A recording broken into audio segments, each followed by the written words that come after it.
Hey everybody, welcome back to Record-ology. Okay, I've got an odd record for us to look at. But first, I don't know if you saw the video we put up yesterday, but we are indeed giving away a free record player. Check out that video to find out what I'm talking about, and do not miss our vlogmas shows, which start tonight. We got an awesome one planned for you.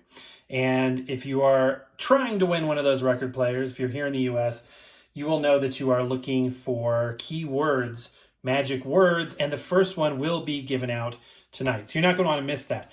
But I digress. Today we're going to look at a record I picked up a few weeks ago, and I'm just like, what? You know, this is one of those records that you would have for either memory's sake or for sheer oddness or interest level.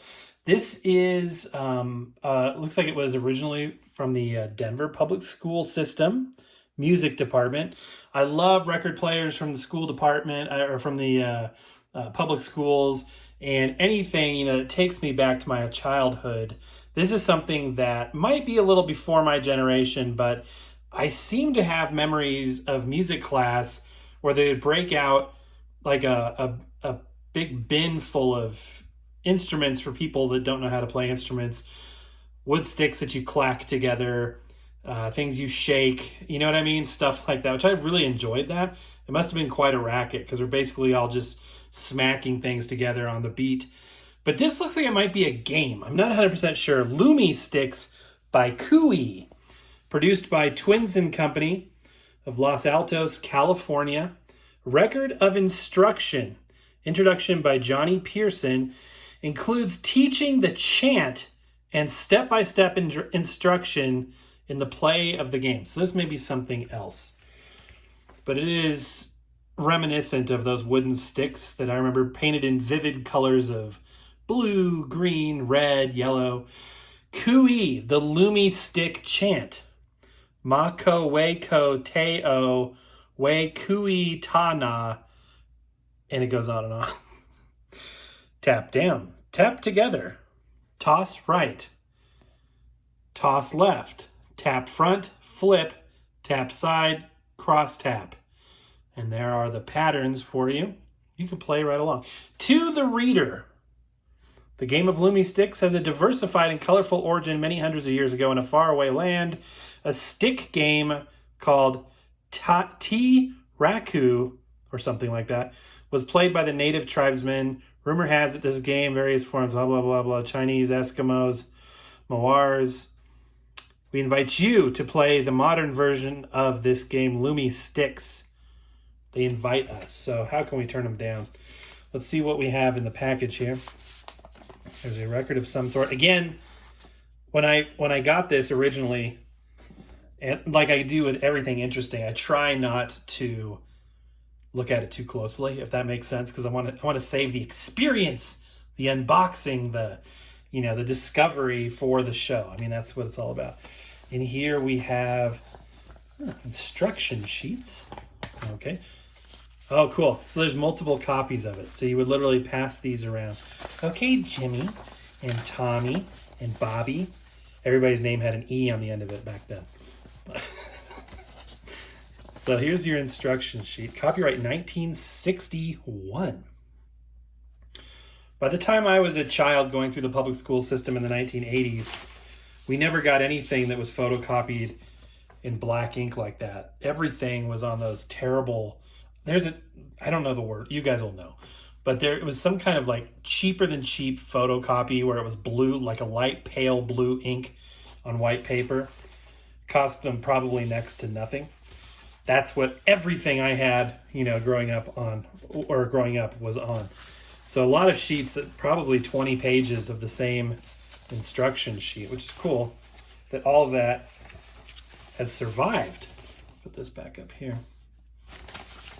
Yeah, whole sheath of them. The proper procedure, blah, blah, blah, blah, and it shows that whole, the actions and patterns. So it's like a musical game. How bizarre to come across something like this. You know what I mean? Because it's not like, I would imagine people that are like in a public school system or environment, when it was time to, when this was outdated, technology-wise by the 1980s, everything would be on cassette tape for the most part. You know, we do have a 1980s record player, Schoolroom 1 that we've reviewed and talked about before. But for the most part, you know, I remember, because that's, you know, the generation I grew up in, cassette tapes. You know, that's what all the media was on. So the fact that this was retained through that is really interesting. Like almost like it got lost in a back room of a school. And because I just can't imagine somebody taking it home like, oh, I want to keep this. I really can't imagine somebody having the forethought to say this may be valuable or, you know, historically interesting someday. I just can't imagine it. But here it is, and in a remarkably good condition from what I can tell. We've got a paper label. Judging by its size, this looks to be a 10-inch record. Okay. And here is the record. It is in absolutely pristine condition. 1961. And as you can see, looking up in here where the light's refracting off of it a bit, you can see that polish on there. And judging by the looks of it, I mean, this was either treated extremely well or it was hardly ever used, maybe never used. Let's take a close look at the label. Micro groove, 33 1/3. Produced in connection with the game of Lummi sticks. So how odd that we don't have just the record. I mean, I could see, you know, the record turning up all scratched and beat up and everything. But the fact that we have the whole package is pretty special. I think that's pretty remarkable. So let's go ahead and listen to it. I don't have any Lummi sticks. I guess, I don't know if that came with the kit that the teachers had, if you got the sticks themselves or you came up with your own. I really don't know. So this is a 10-inch record, and we'll be using the manual mode on the turntable because of that. And let's go ahead and drop our needle, see what we get here. I have no idea what to expect. Hi everyone, how about joining me for some Lummi stick fun? Now come on, gather around, all of you. Lummi This is a fun game and a test of skill for all ages. First, grab a pair of matching Lummi sticks, one in each hand, and sit cross-legged. We'll work individually at first, and then with a partner, and finally in a foursome for a real test of skill. Now, by means of patterns, which I'll explain later, these Lummi sticks are tapped on the floor, tapped together, and passed from player to player in a sequence of movements to the rhythm of a chant. Now don't go away, it's really easy, and if you'll follow me closely, step by step, you'll have a lot of fun. First, let's be sure to hold the sticks correctly. Now hold one in each hand perpendicular to the floor. You have that? Most kids today wouldn't know what that means. Slightly in the center area, Perpendicular. with the thumb next to your body. Now tap the sticks together. Did you get that sound? Wow. If you did, and your fingers didn't interfere, then you are holding the sticks correctly. Now we're ready for the next step. This is an important one, the chant called Koo-Ee, which ties the whole game together and guides the action of the Lummi sticks through 5 patterns. Now just to give you a rough idea of this chant, which is really only 24 beats of repeated sound, let us first now sing this for you. We'll do it slowly. Mako we ko te o we Koo-Ee tana. Mako we ko te o we Koo-Ee tana. Well, now, any of you know the Maori language? If you do, you're in. And now, just for fun, let's try it together. You repeat each sound after me. Ma, Ma ko, ko we, we ko, ko te, te o. o. Now, it's good. Real simple, you see? Now, let's put it all together. Once more now. Mako we ko te o. You got it. All right. Now, let's beat out the rhythm with the sticks. I'm sure you're all anxious to put those Lummi sticks to use. The rhythm beat is an even one right throughout the chant. The first measure is easy. 1 beat to each word, like this now. Mako we ko te o. Now you do it, keeping the sticks upright. You tap down now. Ready? Mako we ko te o. All right, now that's real good. Now let's take the next measure. Now repeat each of these sounds after me. We, We Koo-Ee, Koo-Ee ta, ta na. na. That's good. Now let's put all that together. But watch out now, because the beat in this measure is a little different. Now you listen first. We Koo-Ee ta na. Now you do it. Ready? way, Koo-Ee ta-na. That's not bad. Let's be sure, hold that. This is very interesting. So, observations. The recording is a very warm sound to it. Have you noticed that? It's like a rich, warm sound back from the era when everybody smoked cigarettes so they could have a good voiceover voice, if that's what they were doing, or pipes or whatever.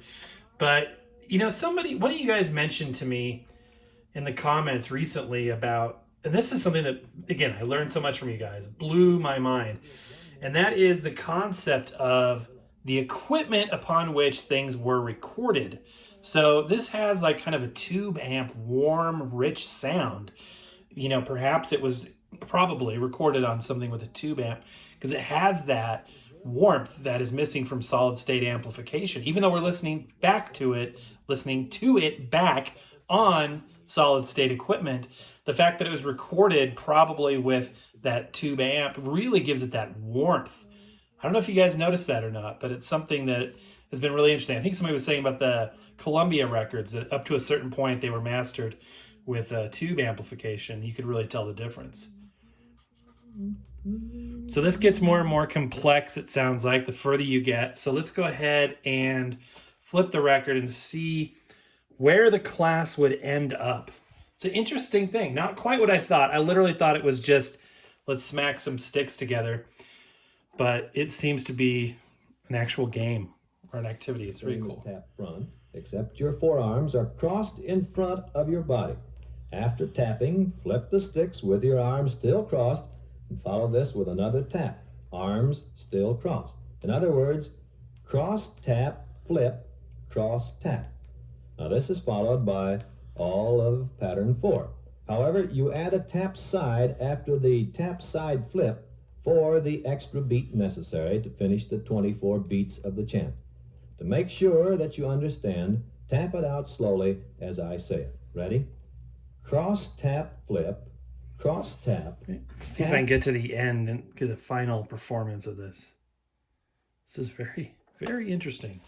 Front, flip, tap down, tap together, toss right, toss left, tap side, flip, tap front, flip, tap down, tap together, toss right, toss left, cross tap, flip, cross tap, tap side, flip, tap side, tap front, flip, tap down, tap together, toss right, toss left, cross tap, flip, cross tap, tap side, flip, tap side, tap front, flip, tap down, tap together, toss right, toss left. All right, bell rings, kids. Go to math class. Get out of here. How bizarre. Interesting. Definitely from a historic perspective. Very, very interesting. A pristine recording and pressing. And even the paperwork, it's not even yellow. It's like pure white. It looks great.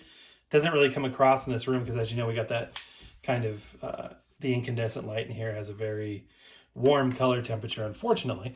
But anyway, a cool record, something interesting and different. So I hope you guys thought that was fun, guys. Again, don't forget to check out our vlogmas shows, find out how you can win the free record player, all that good stuff. But that's going to do it for now. Happy record hunting. We will see you tomorrow and today when you watch the other show. Okay, cool. Bye.